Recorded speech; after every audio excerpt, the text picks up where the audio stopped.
What up, what up? Welcome to Triangle School. I'm Josh Moody. I got my buddy Mike here. Today we're going to be talking about the knee on belly position. We're going to go from side control, we're going to use some knee on belly for a minute, and then we're going to transition into the mount. And it should be pretty basic. This is going to be more of a movement drill than it really will be like a specific technique that you should be doing.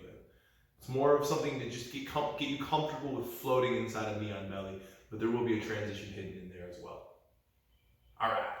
I'm going to start in a good side control. My knee's going to be by his hip. My other knee's up by his head. I reach behind his head. I've got a cross face. I put my chest on his chest, and I got myself an underhook. So what I'm going to do is I'm going to bring my head forward over my hands. And that's going to amplify my shoulder pressure, and it's going to keep him in place for a minute.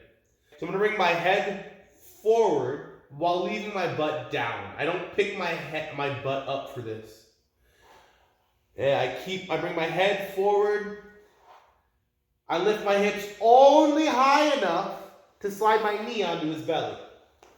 Now what I want to do is I want to hook my foot right on his hip. I don't want there to be any space in between my foot and his hip. So I bring my head forward, I pick my hips, I get on my toes, I bring my hips up only high enough to slide my knee on his belly and hook my foot on his hip. Now I want my plant foot to be put out almost exactly where his hand was going out if he were doing an iron cross. If his arm came straight out in line with his shoulder, that's about where I want my hand to go. Now, I never want my toes to be on the floor. I want my toes to stay off the ground the way my weight's on him. Okay? I want my knee not on his hips, but I actually want to tilt it a little bit forward towards his shoulder, towards his sternum. That way I'm really riding the edge of his guts instead of being down across the hip bone where he can handle his pressure more.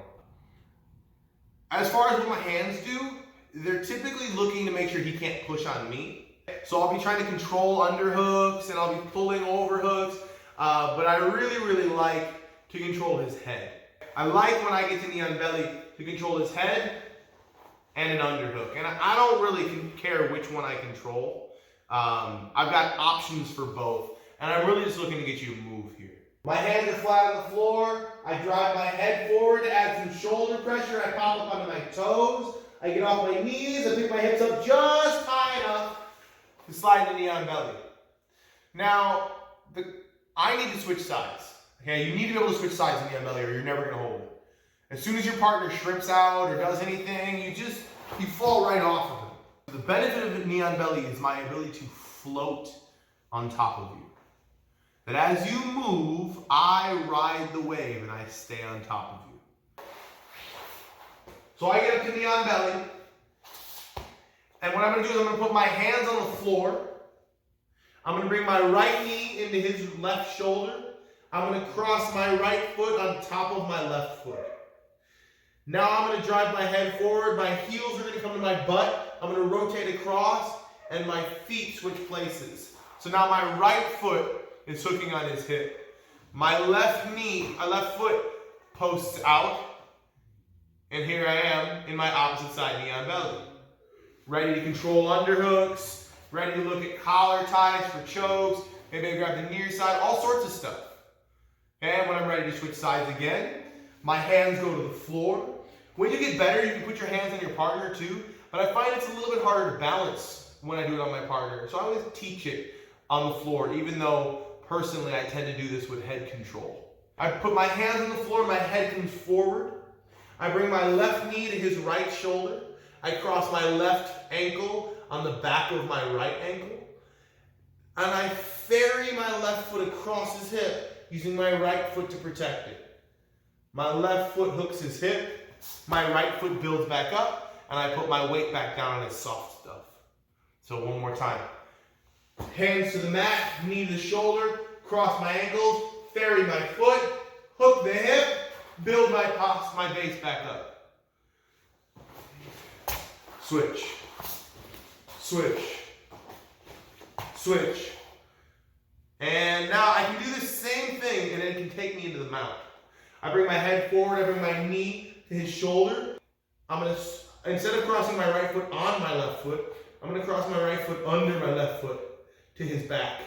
My left foot's gonna come all the way across and hit the floor. And I'm gonna take the mount. I'm gonna sit nice and tight on it.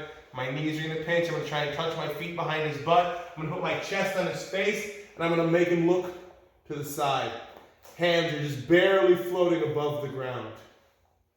If I wanna go from side control to knee on to mount, I can use knee on belly. I bring my head forwards. I get on my toes, I get my knees off the ground, I slide my knee up. I bring my head forward, my knee comes to his shoulder. I flick that foot to the mat, and there's my mount.